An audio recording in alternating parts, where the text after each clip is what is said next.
सबसे पहले यूक्रेन ने कहा कि भारत उसके और रूस के बीच में शांति समझौता करवाकर युद्ध खत्म कर सकता है, और इसके बाद रूस ने भी कह दिया कि हम भारत का स्वागत करेंगे अगर उसने यूक्रेन के साथ हमारा शांति समझौता करवा दिया और युद्ध को खत्म करवा दिया। तो अब बात यहीं खत्म नहीं होती। उसके बाद कल फिलिस्तीन के जो एम्बेसडर हैं भारत के अंदर, उन्होंने कहा कि भारत जैसा दोस्त होना हमारे लिए सम्मान की बात है और भारत से अनुरोध है कि वो जो हमारा युद्ध हो रहा है गाजा में उसको समाप्त करवाए, क्योंकि भारत के अच्छे संबंध न केवल इजराइल के साथ हैं बल्कि हमारे साथ भी ऐतिहासिक संबंध रहे हैं उनके। अब ऐसे में भारत की बात दोनों मानेंगे और भारत ही है जो कि शांति समझौता करवा सकता है। लेकिन अभी भी बात यहाँ खत्म नहीं होती है। स्क्रीन पर आप देखिए इटली की प्रधानमंत्री का भी बयान आता है कि हमारी यूक्रेन के राष्ट्रपति के साथ बैठक करने के बाद उन्होंने ये बयान प्रेस में दिया कि भारत वो देश हो सकता है जो कि रूस यूक्रेन का युद्ध रुकवाने की क्षमता रखता है, क्योंकि भारत की बात न केवल रूस सुनता है बल्कि हाल ही में पीएम मोदी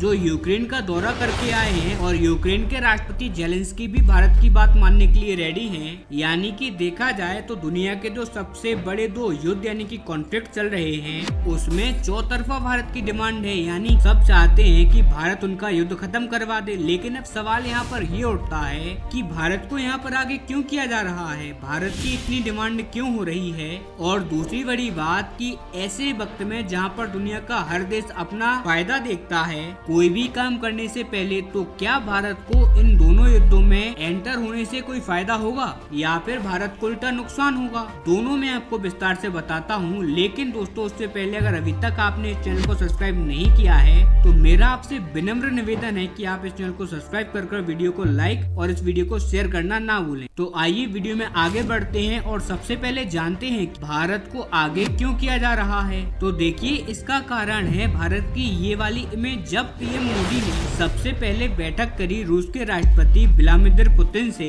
फिर उसके बाद उन्होंने बैठक करी रूस के राष्ट्रपति जेलेंस्की के साथ, और अब पीएम मोदी जा रहे हैं अमेरिका 21 सितंबर को वहाँ की लीडरशिप के साथ पीएम मोदी की बैठक भी होगी। यानी कि देखा जाए तो भारत के संबंध सभी के साथ बेहतर हैं एक्सेप्ट चीन। चीन को छोड़कर हमारे संबंध सभी से बेहतर हैं। हालांकि अब आपका कहना होगा कि पाकिस्तान, बांग्लादेश, तो देखिए मैं सिर्फ उन्हीं देशों की यहाँ पर बात कर रहा हूँ जो रिलेवेंट है। चलिए अब बात करें अगर इन दोनों युद्धों की, तो भारत को इनवाइट करना इनकी एक मजबूरी भी बन जाता है। वो इसलिए क्योंकि इन सभी देशों के पास जो भी इन युद्धों में इन्वॉल्व हैं उनमें से कोई भी एक ऐसा देश नहीं है जिन पर ये दोनों देश भरोसा करते हों। भाई चीन पर रूस भरोसा करता है लेकिन यूक्रेन नहीं। अब बात करें अमेरिका की, तो अमेरिका पर यूक्रेन भरोसा करता है लेकिन रूस नहीं। इजराइल अमेरिका पर तो भरोसा करता है लेकिन फिलिस्तीन या हमास अमेरिका पर भरोसा नहीं करते। भारत एकमात्र ऐसा कॉमन कंट्री है जिस पर सभी लोग भरोसा करते हैं और यही कारण है कि भारत को आगे किया जा रहा है। लेकिन अब जरा सी अपने फायदे की भी बात कर लेनी चाहिए। तो दुनिया में ऐसा कोई भी देश नहीं है जो कोई भी काम करने से पहले अपना फायदा ना देखता हो। सभी लोग अपना मुनाफा देखते हैं, तो हम क्यों ना देखें। जब हमें आगे किया जा रहा है इन नेगोशिएशन में तो हमें मेहनत भी करनी पड़ेगी, अपनी डिप्लोमेटिक पावर का भी कहीं ना कहीं इस्तेमाल करना होगा। तो जब ऐसे में हम किसी काम के लिए आगे बढ़ते हैं तो हमें कुछ मिलेगा भी या नहीं। तो देखिए अगर युद्धों में इन्वॉल्व होते हैं हम युद्धों को खत्म करवाने में, तो हमें रुपया पैसा तो नहीं मिलेगा, लेकिन हाँ हमें एक खास चीज जरूर मिलेगी, वो है हमारी रिस्पेक्ट जो कि ग्लोबल लेवल पर बढ़ेगी और साथ ही जो हमारा वर्ल्ड स्टेज पर रोल है वो भी बढ़ेगा। और सबसे बड़ी बात हमारी सॉफ्ट पावर भी इंक्रीज होगी।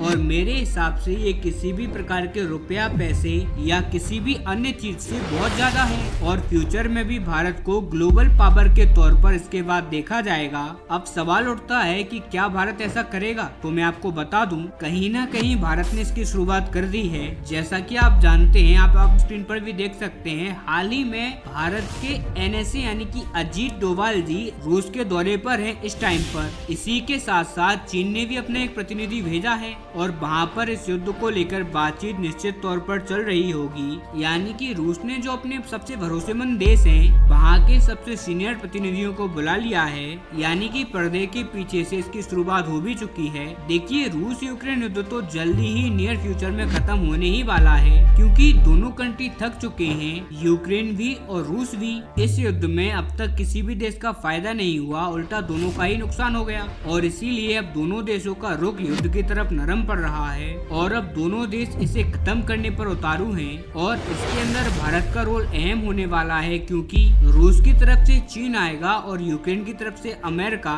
और भारत यहाँ पर मीडिएशन करेगा। यानी कि अब इस बात से कोई भी इनकार नहीं कर सकता कि भारत रूस और यूक्रेन के युद्ध को खत्म करवाने में एक अहम भूमिका निभा रहा है। लेकिन हाँ, ये गाजा वाला जो मैटर है वो थोड़ा सा कॉम्प्लिकेटेड है, क्योंकि इसमें कोई भी पार्टी युद्ध खत्म करना ही नहीं चाहती। इसीलिए यहाँ पर भारत का क्या रोल होगा ये हमें फ्यूचर में पता चलेगा। तो खैर, इस सब के ऊपर आपका क्या मानना है, हमें कमेंट में आपकी राय जरूर दें। साथ ही चैनल को सब्सक्राइब करना ना भूलें।